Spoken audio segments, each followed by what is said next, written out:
देखिए, मोहल्ले का अर्थ है कि सभी देवताओं को जो भी पार्टिसिपेशन कर रहे हैं इस दुशहरे में, वो सारे उनको निमंत्रण रघुनाथ जी की ओर से होगा कि कल रावण का अंत होना है, तो इसलिए आपको युद्ध में जाना है।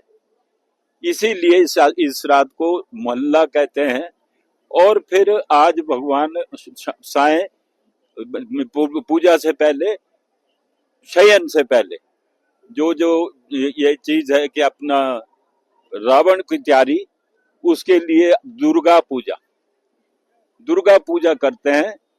दुर्गा का रूप ब्राह्मण का होता है, ब्राह्मण है वो देवी त्रिपुरा सुंदरी का, वो देवी रूप बनता है तो दुर्गा पूजा होती है।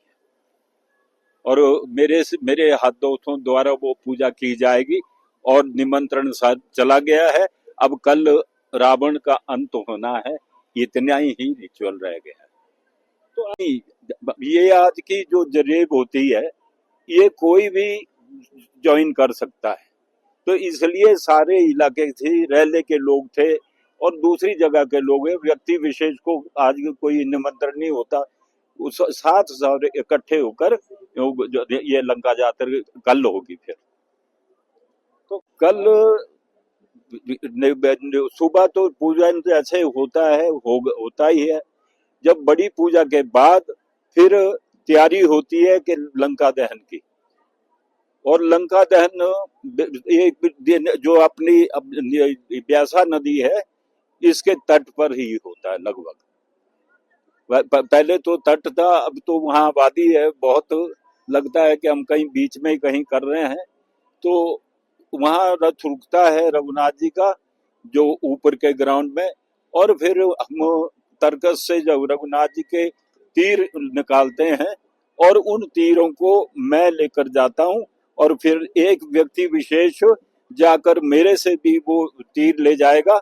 4 तीर होते हैं और उसको फिर आपके रावण और घटोत्कच इस प्रकार, रावण और घटोत्कच इस प्रकार के लोगों को, जो रावण और रावण के साथ उसका भाई, और इस प्रकार से जो मेघनाथ, ये 4 तीर उनके जो मुख होते हैं, मुखौटे, उनमें तीर चलाते हैं, तीर का भेद करते हैं। देखिए, आप कहेंगे कि बाकी जगह तो रावण को उसमें पटाखे भर के और उसका इतना अपमान करते हैं, उसको जलाते हैं। यहाँ ऐसा नहीं होता है। रामायण में भी लिखा है कि रावण जैसा विद्वान आदमी धरती पर नहीं होगा। रावण विद्वान था, उसने तो जो दैत्य वंश है उसका उद्धार करने के लिए सीता जी को चुरा ले गया। और एक प्रसंग आता है कि जब भगवान राम वनवास में थे तो उनके पिताजी दशरथ जी का स्वर्गवास हो गया। तो जब स्वर्गवास हुआ, उन्होंने सुना तो और उन्होंने लंका में जाकर कहा कि एक अच्छा ब्राह्मण लाओ। तो अच्छा ब्राह्मण कौन आया, विद्वान कौन आया? रावण। और रावण ने ये कहा कि मैं कुछ अपनी जो पढ़ाई मांगूंगा तो देनी पड़ेगी।